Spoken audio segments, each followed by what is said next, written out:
أعوذ بالله من الشيطان الرجيم بسم الله الرحمن الرحيم وقال موسى ربنا إنك آتيت فرعون وملأه زينة وأموالا في الحياة الدنيا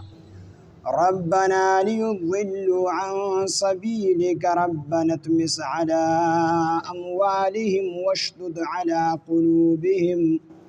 واشدد على قلوبهم فلا يؤمنوا حتى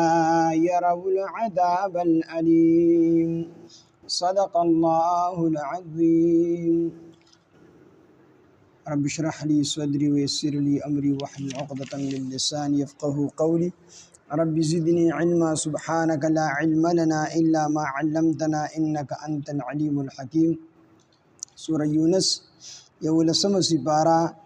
آیات نمبر 88 وقال موسى ربنا إنك آتيت فرعون وقال موسى او اویل موسیٰ علیہ السلام ربنا اے رب زمونگا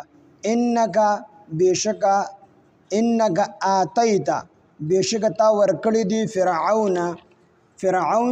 وملأه او دهغ سردارانو د زینتا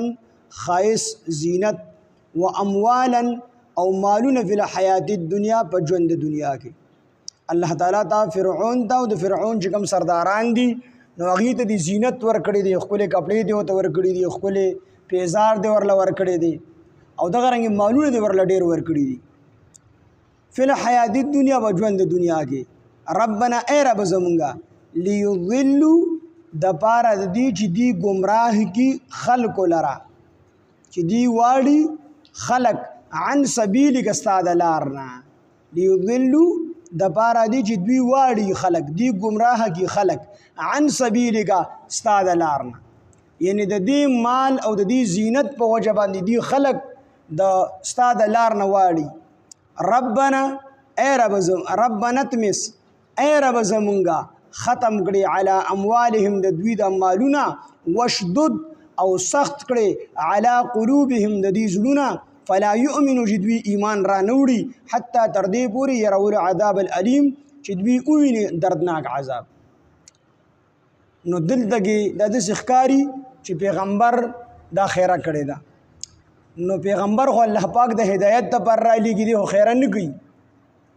خود دلته کې ځکه حضرت موسی علیه السلام او حضرت هارون علیه السلام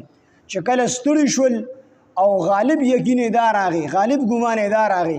چې اوس دا خلک چې کوم مسلمانان شو دک ایمان راوړو د دین علاوه دا نور خلک ایمان نه راوړي حضرت موسی علیه السلام به دعا غوښتله او حضرت هارون علیه السلام به آمین وی موسی علیہ السلام به دعا وکړه او هارون علیہ السلام به آمین وی یو مطلب دا دی دویم مطلب دا دی چې الله پاک جل شانو د وحی په ذریعہ پیغمبر ته اوخدله چې دسی الفاظ وایا دعا وغواړه چې خلک الله تعالی تبا کی نو الله ورته د وحی په ذریعہ باندې حکم وکړو نو چې حکم ورته وکړو پیغمبر خود الله تعالی د حکم بیا خامخا تعمیل کی نو ځکه پیغمبر حضرت موسی علیہ السلام دعا وغوښتله ربنا چې اے رب زمونگا لیضلوا چې دوی گمراه کی خلق لرا عن سبیلک استاد لارنا د مال او د زینت توجنا خلق د الله تعالی د مال د وجنه اړي مال ورکی اومو او کو څوک نه مني نو بیا ظلمونه هم کوي پیسې د ور سره مال او دولت د ور سره نو الله پاکا ربنا تمس الله پاک اے رب زمونگا ختم کی علی اموالهم د دې مالونه نو د دې مالونه وی الله تعالی ختم کینو چې دا دعا وکړه نو حضرت قتاده رضی الله عنه فرمای چې داغه دعا فرعون په خزانو کې څومره سرو څومره سپینو څومره جواهر پیسې دغه رنګ غوي اثر د الله تعالی کړي جوړ بیا وروسته په یو دور کې د ور بعد غټي جوړ د وخت تر اوسره زر د داغه کانی جوړ مال جیو او څومره پیسې سره سپینو په هغه دور کې د سرو د سپینو سکې به وي نو د هغې ټولو نه کاڼي جوړ شي څومره جواهرات وو د هغې نه کاڼي جوړ شي څومره غلې وې د هغې نه کاڼي جوړ شي شګې ته جوړې شي وشدد او سخت کړي علی قلوبهم د دې زړونه فلا یؤمنو چې دوی ایمان را نه وړي د دې زړونه چې کوم دی سخت کړي نو چې دوی ایمان را نه وړي حتی یروا العذاب الالیم تر دې پورې چې دوی وویني عذاب دردناک عذاب وویني نو دا یو تفسیر دا دی چې دا پیغمبر علیه السلام یعنی حضرت موسی علیه السلام ته د وحی په ذریعه باندې ښودلی شوي چې داسې الفاظ استعمال کا نو د دې وجې نه حضرت موسی علیه السلام او الله تعالی ته علم و چې دې کې څوک ایمان راوړلو والا نشته دی نو پیغمبر خیره وکړله قال الله تعالی وفرمایل قد اجیبت په تحقیق سره قبول شوله دعوتکما ستاسو د دواړو دعا الله تعالی قبول کړله الله تعالی ته فرمایل چې ستاسو د دواړو دعا نو دلته کې موسی علیه السلام دعا کړې ده او حضرت هارون علیه السلام به آمین ویلې دي نو دا داسې شو چې لکه دواړو دعا وکړله او د دې نه دا مسله هم ثابته شوه چې کله امام قرأت کوي او سورت وایي او مقتدیان په هغې باندې آمین وایي نو قرأت د امام او قرأت د مقتدی شو یعنی د امام دا قرأت دا د مقتدی لپاره قرأت امام په قرأت کوي یا صرف آمین وي مقتدی په صرف آمین وي ولا ضالین امام وي نو مقتدی په صرف آمین وي نو دا هم دعا ده کنه سوره فاتحه دلته کې په امام پسې وروستو سوره فاتحه شوه الحمد یا سورت ویل دا په امام پسې وروستو نشته من کان له امام فقراءة الامام له قراءة نبی علیہ السلام فرمایي د چا دپاره چې امام وي نو د دې امام قرأت داسې دی دا د مقتدي دپاره قرأت مقتدي به خاموش وي نو قال الله فرمایل قد اجیبت په تحقیق سره قبول شوله دعوتکما ستاسو د دواړو دعا فاستقیما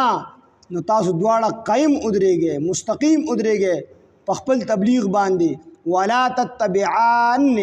او تاسو دواړه تابعداري مه کوئ سبیل الذین د لار د هغه کسانو لا یعلمون چې هغوی نه پوهېږي وجاوزنا او الله تعالی فرمایي مونږه پورې باسل یا مونږ روان کړل ببني اسرائیل البحر په سمندر باندې په بحر قلزم باندې فاتبعهم دوی پسې شو فرعون وجنوده او د لښکر فرعون لښکر ورپسې شو بغیا در سرکشۍ د وجې نه وعدوا او د ظلم د وجې نه ظلم او سرکشي وه پکې د دې وجې نه په بني اسرائیلو پسې شو بني اسرائیلو د شپې دا بني اسرائیل چې دی به د فرعون په حکومت کې د غلامۍ ژوند تېرو څومره سخت کارونه به وشو د بني اسرائیلو نه اخیستل نو دا بني اسرائیل په منزله د فقیرانو او فرعونیان چې دا په منزله د نیکانو دا داسې و چې لکه فرعونیان نیکان زموږ په د عام رواج کې زموږ په عرب کې او دا بني اسرائیل د هغه فقیرانو نو دی د شپې موسی علیه السلام ته وفرمیل نن شپه به وځو نو دی لاړل او د فرعونیانو نه کرس کالي راواغستل چې زموږ کره خادي ده او موږ له کرس کالي راکړئ نو هغې دې کالي راواغستل او یو روایت کې دي چې نه دا فرعونان چې دي دا مالدار خلکو او دا بني اسرائیل غریبانانو نو د فرعونیانو به د بني اسرائیلو سره دا کالي امانت ته دې وجې نه کېښودل چې په دې باندې څوک شک نه کړي نو غلا ترې نشي کېدلی او موږ خو مالدار یو نو کېدای شي غل راشي زموږ کور خو خامخا لکه د مالدار سړي کور ته د غل سترګي نو کېدای شي غل راشي زموږ نه غله وکړي نو د دې وجې نه چې خلکو په د بني اسرائیلو یقین نه راتلو د دې وجې نه دا کالي د دې سره امانت کړي او یو روایت کې دی چې دې ته وغوښتل چې موږ ځو د خادۍ دپاره او خادي چې کوم دی ازادي لویه خادي ده لویه خوشحالي ده نو دې ته کالي وغوښتل او دې روان شو چې کله روان شو نو په دغه شپه باندې په فرعونیانو کې په هر کور کې د کوم سړي چې مشر زوی هغه مړ شو نو دا فرعونیان په خپلو مړو باندې شو په هر کور کې د کوم سړي چې کوم مشر زوی مړ شو فرعونیان په هغې باندې شو بني اسرائیل ته ووتل چې سهار شو نو خلکو ویل زموږ مزدوران څه شو ټول وتي دي د شپې فرعون حکم وکړ ورپسې شي بني اسرائیل په دغه ټایم کې 6,10,000 کسان نو دوی ورپسې دی ورپسې شو مخې ته دریاب راغی. بني اسرائیل ورته وی یا موسی علیه السلام مخې ته دریاب شاته فرعون راغی. ان الله معي. موسی علیه السلام ورته وفرمیل الله تعالی زما سره دی. نو بس چې کونډه را پرېښوده 12 لارې پکې جوړې شوې په بحر قلزم کې او په هغې باندې بني اسرائیل 12 قبیلې وو. د یعقوب علیه السلام 12 اولادو د یو بچي نه یو قبیله جوړه شوې وه. نو په هغه 12 لارو باندې یو قبیله چې کوم دی روانه شوله. نو د فرعون دا اس نه تلو خدا په زور باندې جبرئیل علیه السلام دیګه کو سمندر ته چې دې ور دیګه کو ځکه خو چې لارې جوړې شوې وې که نه. نو چې کله په هغه لارو باندې ور دیګه کو دا نور اسونه پسې مو ور ودانګل نور چې کوم پوځ یې پسې مو ور ودانګل چې ور وې دانګلو. نو کتابونه لیکي چې د بني اسرائیلو اخري سړی دی چې سمندر نه ووتو او د فرعونیانو اخري سړی سمندر ته ور داخل شو. الله وبو د حکم کو ورځي نو بس ټول چې کوم دی نس او نابوک ختم کړ. نو بني اسرائیل بیا هم یاره دا ډېر ډرپوک قوم ډېر یریدونکي قوم بني اسرائیل نه دي ډېر بوزدل وو. دی په هغه ټایم کې هم وي یاره وي دا فرعون چې دی وي کېدای شي خدای علیاذ بالله وي ځکه چې 400 کاله عمر کې په 400 کاله ژوند کې به د سر دړ قدرې نه راغلی. نو دی چې ناجوړه کېږي نو کېدای شي دی مړ کېږي هم نه. نو موسی علیه السلام ورته وایي هغه شی مړلی ادي به وایي نه یاره کېدای شي داسې چې کوم دی ځان یې وده کړي دی یارېده بیا ولم خواله نه تلو. نو الله تعالی دریاب ته حکم وکړو دی راوباسه. نو دی هلته کې خواته یو غر دی اوس هم جبل فرعون وي په مصر کې. نو هغه جبل فرعون سره دی اوبو بار ته راوویست. خو د هغې نه مخکې به لاړ شو. دا فرعون خو به ډېر ظلم او ستم به یې کو دا خبره لږ اوږدېږي خو چې سمجھ کې راشي. نو دله دا جبریل علیه السلام راغی ورته یې وی د هغې غلام څه سزا ده چې کوم غلام لا خپل نایک ټول ضروریات پوره کوي او د ضروریاتو د پاسه ورله خواهشات پوره کوي او بېشماره نعمتونه بګړي او دا غلام بیا هم د خپل آقا خبره نه مني د هغه څه سزا ده. نو وی دی فرعون ورته وی چې دی خو په دریاب د لو کولو قابل دی. نو هغه ورته وی جبریل علیه السلام دا په چټ باندې ولیږه خپل مخر ورته ولګه چې دې سړي دا سزا ده. نو چټ باندې ولیږل چې کم غلام دغه غلام چې د باندې الله تعالی نعمتونه ګړي دی بیا هم د خپل آقا خبره نه مني نو دی په دریاب باندې لو کولو قابل دی. دا سزا ده دی ولیږله چټي ولا ورک وی دی چې کله ور دی اوبو ته شو که نه چې کله دی اوبو ته شو دا اوبه پرې راغلی په دقه ټایم کې ورله جبریل علیه السلام راغی هغه چټي ورله ورکو وی دا سزا تا په خپله د خپل ځان دپاره تجویز کړی. نو په هغه ټایم کې د بیا وی قال آمنتو د فرعون چې کله ډوبېدو که نه د وی آمنتو ما ایمان راوړی دی انه چې بېشکه هغه لا اله الا نشته د بل معبود الا الذي سوا د هغه ذات نه آمنت چې ایمان راوړی دی به په هغه ذات باندې بنو اسرائیلو وانا من المسلمین او زه د مسلمانانو نه. د فرعون دغه ټیم کې دا خبره وکړله. نو جبریل علیه السلام د سمندر لاندې نه توره خټ راواغسه دی خوله کې وله ور ومنډله ویسې نه دې ټیم کې په دې ظالم باندې الله تعالی رحم راشي. وی فرعون ځکه ته خو بار ایمان راوړو چې موسی علیه السلام ورته خپله معجزه وښوله دې زه ایمان راوړم خو بس دا معجزه مار رانه لرې کړو. موسی علیه السلام به عصا ته لاس یو عذاب به پرې راته او ده به وی زه ایمان راوړم د ایمان وعده به یې کوله ایمان به یې نه راوړو. نو دلته الله تعالی سره هم دوکه کوله خو الله نه دوکه کېږي که نه. نو دلته د ایمان راوړو خو ایمان ناقص و ایمان پوره ایمان نه دی راوړی. نو ناقص ایمان یې راوړو نو الله تعالی ورله ناقص نجات ورکو. نور ټول په سمندر کې ډوب کړل او د ده مړ بدن سمندر نه بار وباسو. نو د نیم ایمان راوړو الله والا هم نیم نجات ورکو مړ یې کو خو د سمندر نه بار راوباسو. نو دی ورپسې شو. نو بس دی چې ورپسې شو فرعون ډوب شو بني اسرائیل بیا خواله نه تلل یاره دی به کېدای شي ژوندي چې اوبو راوکاږو وخې وشوه موسی علیه السلام ته شی مړلی. نو الله هغه چې خواله ورله بوتلو دی پوه شي دغه اوس مړ دی ځکه دی ډېر زیات یېرولي. نو وجاوزنا او مونږه پورې وستل بني اسرائیل البحر په بحر سمندر باندې بحر قلزم باندې فاتبعهم پس ورپسې شو فرعون و جنوده د لښکر بغیا د سرکشۍ و عدوا او د ظلم د وجې نه حتی تر دې پورې اذا ادرکه الغرق چې وموندو ده لره غرقېدو یا هر کله چې دوی ورسېدو غرقېدو ته اذا هر کله ادرکه چې وموندو ده لره د فرعون لره الغرق غرقېدو یعنی دی غرقېدو ته ورسېدو قال نو د وی آمنتو ما ایمان راوړی دی انه چې بېشکه هغه یعنی الله تعالی ما ایمان راوړل چې بشک ها لا اله نشته دی بل معبود الا الذي سوا د هغه ذات نه امنت چې ایمان راوړی دی به په هغه ذات باندې بنو اسرائیل به ایمان راوړل بیا دا نه وي چې ما په الله تعالی باندې ایمان راوړل ځکه خو خپل هم ځان ته خدای وی کنه بیا دا نه وي چې ما په الله ایمان راوړل بالکل په پیزه باندې کړو خبره واضحه کړه په هغه رب ایمان راوړل کوم چې د بنی اسرائیل رب دی او انا من المسلمین او د مسلمانانو نه ما نو جبرئیل علیہ السلام راغی تور خټه ول دی خلک ور منډله ظالم اوس ایمان راوړي الان اوس وقد عصيت او په تحقیق سره تا نافرمانی کړی دا قبل مخکې د دیره وعصيت او تا نافرمانی کړی دا قبل مخکې وكنت من المفسدين او وې ته د فساد کوونکو نه فاليوم پس نن ورځ ننجيکم نجات درکو تا ته به بدن کې ستا په بدن سره نو دا بدن چې دی سره بدن له ورله نجات ورکو ځکه چې د ناقص ایمان راوړو په الله تعالی باندې سه ایمان نه راوړو په دروغه ایمان راوړو الله تعالی ورله نیم نجات ورکو سره بدن ورله بهر کو او نور مړې کو په سمندر کې خو بارې رويشته نور فرعونیان چې هغه سمندر کې دنه ختم کړ فاليوم بس نن ورځ نو جی کوم نجات درکو ته به بدن کې ستاو بدن سره لتكونا د پاره دی چې تشي لمن د خلقو د پاره خلفک چستانه ورستو دی آیتا نخا لتكونا د پاره دی چې تشي لمن د هغه چا د پاره خلفک چستانه ورستو دی آیتا ته د عبرت نخا وګرځيږي د غي د پاره نو وشي په مصر کې کوم فرعون پروت دی نو یقیني د ورسودان شي ویل چې دا هغه فرعون دی چې کوم فرعون د موسی عليه السلام په مقابله کې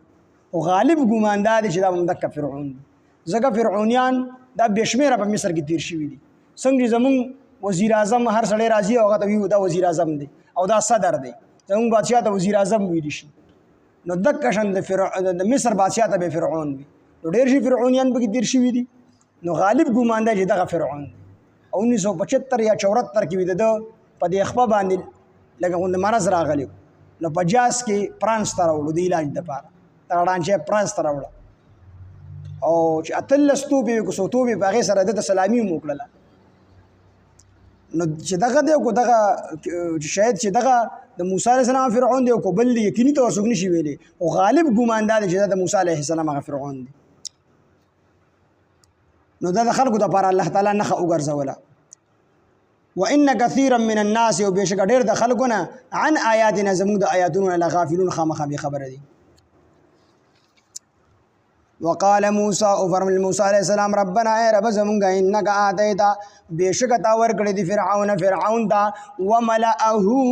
او د هغه سردارانو د زینت او خایست ور کړی دی او اموالا او مال دی ور کړی دی په حیات دنیا په ژوند دنیا کې ربنا اے رب زمونږه ليضلوا د پاره د دې چې دی گمراه کی خلق لرا عن سبیلک استاد لارنا ربنا تمس علی اموالهم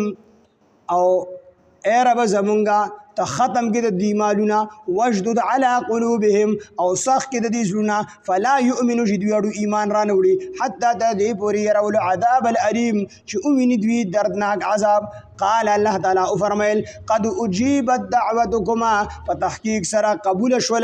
قبول شولا دعوتكم استاسو د دواړو دعا فاستقیمانو تاسو مستقیم اوسئ قائم اوسئ په خپل تبلیغ باندې ولا تتبعان